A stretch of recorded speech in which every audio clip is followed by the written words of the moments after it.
Assalamualaikum warahmatullahi wabarakatuh. Hai Sobat Kesmas, kembali lagi di Kesmas Podcast. Nah, kali ini kita bersama dengan salah satu Sobat Kesmas kita, yaitu yang bernama Kak Faiza. Selamat siang Kak Faiza. Selamat siang. Gimana kabarnya hari ini Kak? Alhamdulillah baik. Nah, semoga kita semua selalu dalam keadaan baik ya Kak. Amin. Dalam podcast kali ini kita akan membahas terkait dengan kesehatan mental. Nah, menurut Kak Nur Faiza sendiri, kesehatan mental itu seperti apa sih Kak?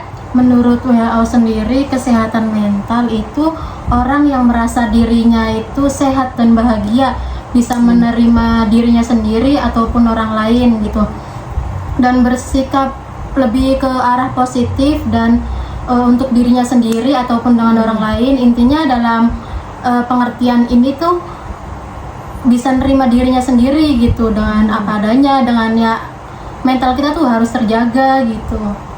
Nah baik, berarti kesehatan mental itu termasuk juga ke dalam kesehatan jiwa ya kayak? Iya, bisa termasuk juga, baik. Seperti itu. Nah, menurut kakak sendiri di sini, faktor apa saja sih yang mempengaruhi kesehatan mental itu? Banyak sih, tapi lebih ke biologis gitu, ke psikologis dan ke arah sosial. Kalau biologis itu lebih ke arah ke fisik, kalau psikologis ke arah mental kita gitu, mental jiwa kita. Kalau sosial itu lebih ke spiritual kita gitu, arah ke arah itu. Baik ya kayak. Nah, terus di sini juga ngebahas terkait dengan seberapa penting menurut Kak Faiza terkait menjaga kesehatan mental itu. Dibilang seberapa penting, kalau menjaga kesehatan mental itu ya sangat penting, apalagi buat kita di kalangan remaja. Banyak tekanan dari pihak, apalagi kita sebagai pelajar terkhususnya, jadi tuh kayak banyak tekanan, jadi tuh kita tuh harus menjaga dengan baik-baik gitu. Kalau kita tidak menjaganya, mental kita tuh kayak lebih ke arah terganggu. Nah, kalau sudah terganggu kan bisa fatalin diri kita sendiri gitu, lebih ke arah bakal negatif lah, bakal berdampak lebih ke arah positif negatifnya kalau kita sudah menjerumus ke arah yang udah ke mental gitu. Nah, sekarang kan ya di era sekarang ya kayak kebanyakan itu yang sering terjadi apa sih yang mentalnya sering terkena itu kan di usia produktif ya kayak terutama di kalangan remaja. Nah, menurut kakak sendiri tips and triknya gimana sih Kak supaya bisa apa sih supaya kesehatan mental kita itu tetap terjaga dengan baik gitu? Kalau menurut usia produktif nih ya, kalau usia produktif nih kita tuh harus yang mencari sosialisasi. Contohnya kayak kita jangan bergantung pada diri sendiri, kita tuh harus punya temen gitu. Apa sih gunanya temen? Ya buat kita sharing-sharing, buat kita ngobrol gitu. Kalau kesah kita tuh yang kita alamin tuh seperti apa, biar kita tuh ada masukan dari teman kita tuh harus gini gitu. Jadi tuh kalau kita menjaga menutup diri aja, kita juga bakal berdampak pada diri sendiri. Kita juga bakal terganggu sendiri mentalnya. Kalau kita sharing kepada teman, kita tuh bisa menjaga mental kita, bisa mendapatkan masukan juga dari teman gitu. Mungkin seperti itu. Nah, terus juga ada sedikit cerita ya, di tempat saya sendiri itu ya, khususnya di samping lah tetangga itu tuh anaknya kayak sedikit gangguan. Itu tuh awalnya mungkin ya berdampak dari kedua orang tuanya juga. Di sini tuh ceritanya orang tuanya tuh kayak berpisah gitu. Nah, terus si ibunya tuh nikah lagi, sedangkan si anaknya ini tuh tidak terurus. Jadi tuh si anaknya ngikutin ke neneknya sibuk kerja, sedangkan anaknya tuh ya udah terserah sendiri mau ngapain juga gitu. Jadi tuh anaknya pergi ke Jakarta mencari uang, sedangkan dia putus sekolah gitu, rela putus sekolah hanya ingin mendapatkan uang gitu. Terus dia udah beberapa saat di Jakarta ngikutin omnya, nggak tahu dia tuh intinya kerja gitu di sana. dari pihak pekerjaannya itu dia tuh menekankan suatu pekerjaan ke dia, sedangkan dia itu sendiri belum kuat mental dari segi fisik maupun finansial juga belum kuat dia tuh untuk menerima tekanan dari pihak pekerjaan itu. Mungkin dari tekanan dari pihak pekerjaan itu dia tuh merasa kayak ada tekanan. Pasti kan kalau seseorang mendapatkan tekanan, apalagi dari suatu tanggung jawab itu nggak dikerjakan sama dia tuh kayak sedikit keganggu gitu mentalnya.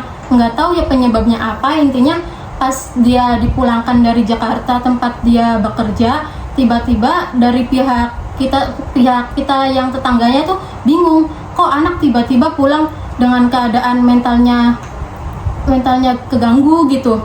Kita yang pihak sininya kan bingung, kok tiba-tiba orang dari sananya mengirimkan anak tersebut dalam keadaan sudah gila, ibaratnya bahasa kasarnya udah gila gitu ya. Akhirnya dari pihak keluarga, terkhusus dengan keluarga kami sendiri, berinisiatif mengantar anak tersebut ke pihak yang ya bisa disebut apa tuh, psikiater ya, psikiater tersebut. Nah terus udah dianterin dari pihak ke psikiater, ternyata di pihak sananya sedang ada banyak pasien, jadi kita nunggu. Terus si anak tersebut mungkin memberontak karena menunggu sangat lama.